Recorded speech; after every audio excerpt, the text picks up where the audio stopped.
In 2008, Pam Pennock stepped up to the challenge when she and husband David moved to a neighborhood that's literally home with the armadillos and deer. To put her stamp on this new garden, she tackled shade, floodwater control, and yards of grass. Really, it was just a process of, from the time we moved in until now, just been kind of nipping out pieces of the lawn around the house, just kind of working my way around to wherever was most interesting at the time. We had inherited the pool, and the pool patios were circles. Building on the circular theme, one of our first projects was to replace grass with an 8-foot stock tank pond. At first it was just decomposed granite around it, but I emphasized the circle with the strips of stone, the sawn strips. There was a pallet left over at a stone yard, and I bought the whole pallet and laid those in a sunburst pattern. So that was like the first major circular addition. And then I did plant in a formal shape those boxwood balls at each entryway into that garden space. Bamboo muley and color guard yuccas hug the part-sun border against the upper story patio. On the opposite, shadier side, Pam snagged culvert pipes and planted up with squid agaves. One side is much lower than the other. The culvert pipes will elevate that to be sort of the same height as the color guards, and because they've got those ridges, those spiral ridges, they kind of echo the stripes in the color guard. From the start, Pam had her eye on the existing limestone beds across the back. Gradually, she replaced struggling plants for water-thrifty layers strengthened with foliar contrasts. She added graceful, uplifting Alphonse Carr bamboo to a resonant Texas persimmon and crepe myrtle to complement the tall lines of the house. At first, Pam moved plants from her old garden, like her beloved whale's tongue agave, Moby. As she got acquainted with her new garden, Pam discarded some of the past in favor of better fits. Then I also paid attention to what you looked at in each direction. Whichever way you looked, I wanted there to be a focal point. And then most recently, the other circular project I added were the stucco walls. We already had the terraces from the limestone beds, but there was nothing behind the pool except this feeling of space, like your chair might slip off the edge of those little patios if you weren't careful. And so the stucco walls were to give a sense of structure and stability and to echo the feeling of these limestone walls, but with a more contemporary, kind of colorful look. She built her first standalone wall with cinder blocks to frame a patio against a downhill path. Always looking for ideas to display intricate succulents, the multi-story design makes the perfect showcase. And because you can see it on both sides, I experimented with ways to have the parts that stick out, they stick out on both sides. Everyone asks, how do you keep the soil in the pockets? And the way I did it was I jammed a nail down in there, like diagonally into the holes, just to kind of like a large nail to support a chicken wire basket that's then filled with landscape fabric. So there's a chicken wire basket with landscape fabric to keep the soil in, and then there's just a little pocket of well-drained soil, and then the succulents are planted right in that. To color up this patio that Pam views from her office, she picked bright shades that accent rather than clash. I like blue, and blue to me is cooling. I always had a bottle tree, and this is a newer version of a bottle tree. The bottle tree traditionally has blue bottles, and so that was probably the starting point, and then I just bought some more blue pots. But I have consciously echoed the blues, partly because we have a blue pool, and when you have the blue pool, you're gonna have to run with the blue pool. The pool determines a lot more than I really realized at first. In the terrace backyard, different pathway treatments keep things moving right along. Alongside the cinder block patio, Pam replaced grass with crushed limestone gravel and treated pine curbs. She matched the technique on the other side. The gravel and wooden curbs prevent rainfall wipeouts and downpours.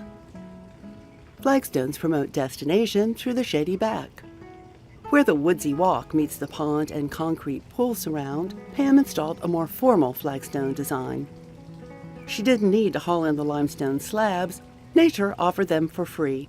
Since the back abuts a greenbelt, former owners wired cedar posts to the chain-link fence. Although it keeps out deer, tunneling armadillos are a challenge.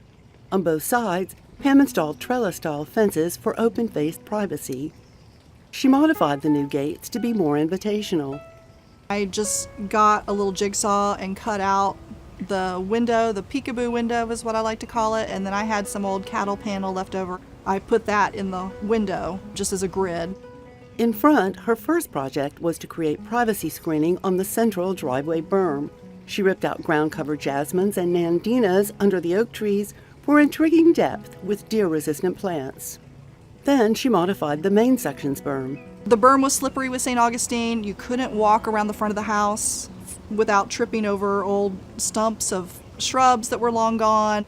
A few years ago, I had a guy come in with a bobcat and dig out a pathway along the driveway and along the front of the house. And that kind of gave the house some breathing room. It gave us a path so that we could walk through the front and to the backyard.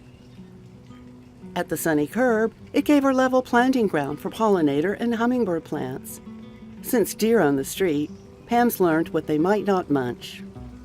A decomposed granite path allows passage and observation between the sunlit curb and the shady Berkeley sedge lawn that replaced St. Augustine. And my daughter and I planted them.